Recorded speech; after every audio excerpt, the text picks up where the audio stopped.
প্রিয় বন্ধুরা, সবার জন্য আন্তরিক প্রীতি, শুভেচ্ছা, সম্মান, শ্রদ্ধা এবং আন্তরিক অকৃত্রিম ভালোবাসা রইল।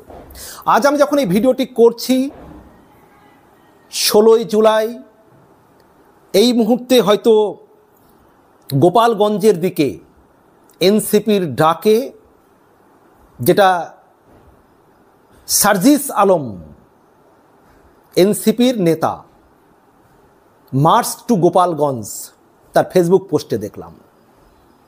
এবং তারা বাংলাদেশব্যাপী এই জুলাই মাসে তারা জনসংযোগ করছে, পদযাত্রা করছে, কিন্তু অন্য জায়গায় পদযাত্রা বললেও এখানে বলা হচ্ছে মার্চ টু গোপালগঞ্জ।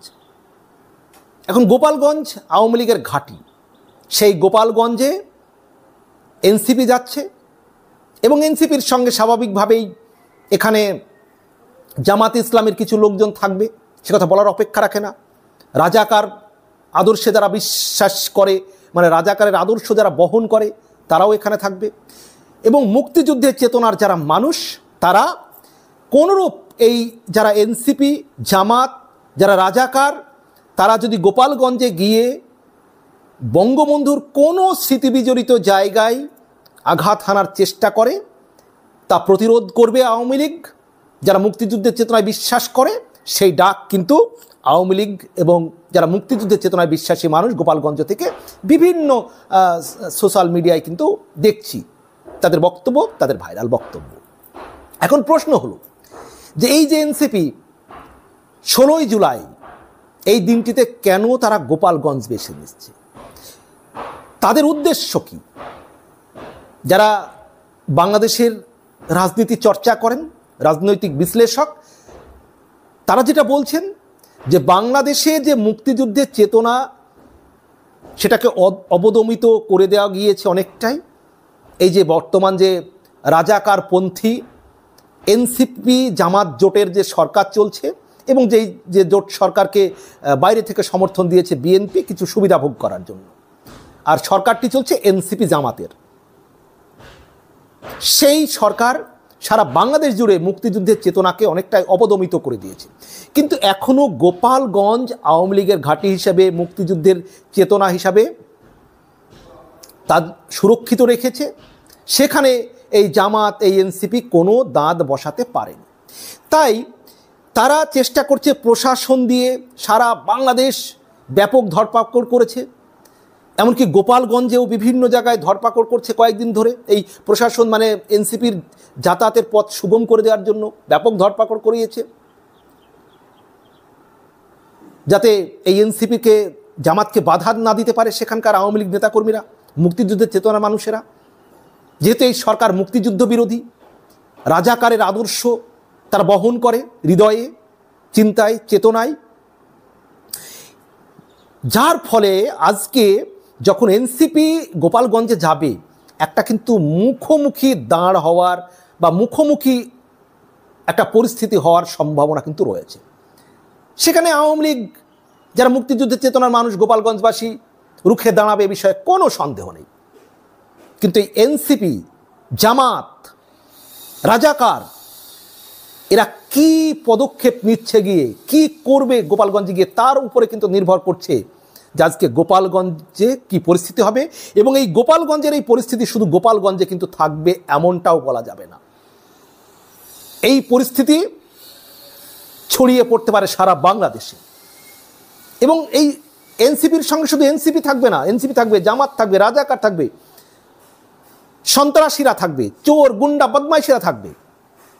আসলে যদি আমরা ধরি যে 2009 সালে শেখ হাসিনা ক্ষমতায় যখন আসলেন শেষবার, এবং 24 সাল পর্যন্ত এই যে সময়টা, এই যে 15-16 বছর শেখ হাসিনা যখন ক্ষমতায় ছিলেন, তখন কিছু মানুষ বলেন না যে আমরা ভালো ছিলাম না। আসলে ভালো ছিলেন না কারা? কিছু মানুষের উপরে অন্যায় অত্যাচার আওয়ামী লীগ করেছে, এটা স্বীকার করতেই হবে, কিছু মানুষ। কিন্তু বেশিরভাগ কারা ভালো ছিলেন না? ছিলেন না যারা রাজাকার, যারা চোর, যারা ছিনতাইবাজ, যারা দখলবাজ, যারা জমি জায়গা অন্যের দখল করে নিতে চায়, যারা চাঁদাবাজি করতে চায়, যারা আজকে অকাতরে যারা ধর্ষণ করে বেড়াচ্ছে, চুরি ডাকাতি ছিনতাই করে বেড়াচ্ছে। এই যে এদেরকে টাইট দিয়ে রেখেছিল শেখ হাসিনার প্রশাসন, শেখ হাসিনা, এই যে এই মানুষগুলো, এই চোর, ডাকাত, সন্ত্রাসী, চাঁদাবাজ, লুটেরা, ধর্ষণকারী, রাজাকার, এরা ওই 15-16 বছর ভালো ছিলেন না।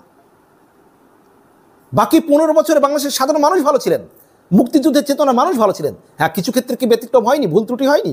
আওয়ামী লীগের ভুল ত্রুটি হয়েছে, ছাত্রলীগের ভুল ত্রুটি হয়েছে, এতদিন ক্ষমতায় থাকতে গেলে সেটা হবেই। তো এই যে মানুষগুলো ভালো ছিলেন না, মূলত তারাই আজকে বলছেন আমরা ভালো আছি। অথচ পুরো বাংলাদেশ বলছে শেখ হাসিনার 5ই আগস্টের পতনের পর থেকে যত দিন যাচ্ছে, 11 মাস হয়ে গেল, 1 বছরের কাছাকাছি, এখন তারা বলছেন আমরা ভালো নেই। যারা সাধারণ মানুষ তারা ভালো নেই, মুক্তিযুদ্ধের চেতনার মানুষ ভালো নেই, শিক্ষিত মানুষ ভালো নেই, বুদ্ধিজীবী মানুষ ভালো নেই, ব্যবসায়ীরা ভালো নেই, সংস্কৃতি মনস্ক মানুষ ভালো নেই, ধর্মনিরপেক্ষ মানুষ ভালো নেই। যারা গত 15-16 বছর ভালো ছিলেন, তারপরেও তারা মনে করছিলেন হয়তো শেখ হাসিনার পরিবর্তন হলে হয়তো আরও ভালো একটা বাংলাদেশ হবে, কিন্তু তাদের সেই আশা স্বপ্ন ভঙ্গ হয়েছে, সেই আশায় ছাই পড়েছে।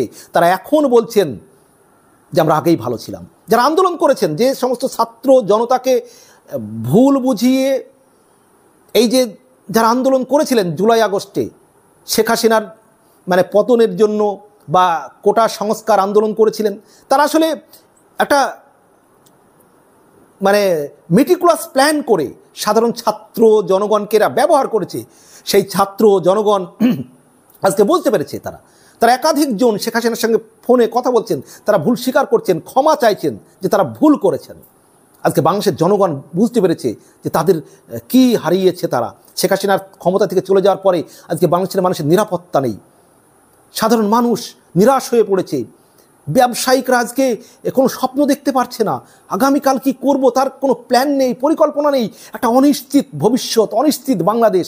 সেই বাংলাদেশের মানুষ আজকে ভাবছে আমরা আগেই ভালো ছিলাম, শেখ হাসিনাকে আবার কিভাবে ক্ষমতায় বাংলাদেশে প্রত্যাবর্তন ঘটানো যায় প্রধানমন্ত্রী রূপে, সেই ভাবনায় বিভোর হয়ে আছেন বাংলাদেশের মানুষ। এই এনসিপি, এই জামাতকে তারা প্রত্যাখ্যান করবেন দৃঢ় মন নিয়ে বসে আছেন। কিন্তু বাংলাদেশের যে সরকার চলছে ডক্টর ইউনূসের নেতৃত্বে অবৈধ, অসাংবিধানিক, বেআইনি, দখলদার, সন্ত্রাসবাদীদের মদত নিয়ে, পাকিস্তানের মদত নিয়ে, পাকিস্তান সন্ত্রাসীদের মদত নিয়ে, আমেরিকার ডিপ স্টেটের টাকা নিয়ে যে সরকার প্রতিষ্ঠা করেছেন ডক্টর ইউনূস, অসাংবিধানিকভাবে, অবৈধভাবে, বেআইনিভাবে দখলদারি একটি সরকার প্রতিষ্ঠা করেছেন। এই সরকার, এই এনসিপি, এই জামাতকে প্রতিষ্ঠা করার জন্য সব রকম অবৈধ পন্থা অবলম্বন করছে। কিন্তু এর মোক্ষম জবাব আজ বাংলাদেশের গোপালগঞ্জ থেকে শুরু হবে। যে গোপালগঞ্জে এই যে অশুভ শক্তি, এই অপশক্তি, এনসিপি নামের বাংলাদেশ ধ্বংসকারী একটি মানে সন্ত্রাসীমূলক কার্যকলাপ যাদের প্রতিদিনের রুটিন, মব জাস্টিস করা যাদের রুটিন, সেই এনসিপি বাংলাদেশ ধ্বংসের কারিগর যারা, তারা আজকে গোপালগঞ্জে যাচ্ছে। গোপালগঞ্জে গিয়ে যদি তারা কোনো অপ্রীতিকর ঘটনা ঘটাতে যায়, গোপালগঞ্জের মানুষ যে চুপ থাকবে না সেটা কিন্তু সোশ্যাল মিডিয়ায় আমরা দেখছি। তারা কিন্তু প্রস্তুতি নিয়ে আছে। আমরা চাই না কোনো অপ্রীতিকর ঘটনা ঘটুক, কিন্তু সারা বাংলাদেশ জুড়ে যেভাবে মুক্তিযুদ্ধের চেতনা ধ্বংস করে দিতে চাইছে এই জামাত, এই এনসিপি এবং এই ডক্টর ইউনূসের যে অবৈধ সরকার, গোপালগঞ্জের মানুষ কিন্তু অত সহজে সেটা মেনে নেবে না। গোপালগঞ্জবাসীর জন্য শুভকামনা রইল। বীর ভাইয়েরা, স্যালুট আপনাদের জন্য। সেদিন খুব তাড়াতাড়ি আসছে, যেদিন সারা বাংলাদেশ মুক্তিযুদ্ধের আদর্শের মানুষের ডাকে মুখরিত হয়ে উঠবে। শেখ হাসিনা আবারও প্রধানমন্ত্রী রূপে প্রত্যাবর্তন করবেন, আর সেটা শুরু হবে হয়তো আজ, হয়তো কাল, গোপালগঞ্জ থেকেই। প্রিয় বন্ধুরা, আপনাদের এই বিষয়ে কি মতামত রয়েছে অবশ্যই জানাবেন। ভালো থাকবেন, সবার জন্য শুভকামনা।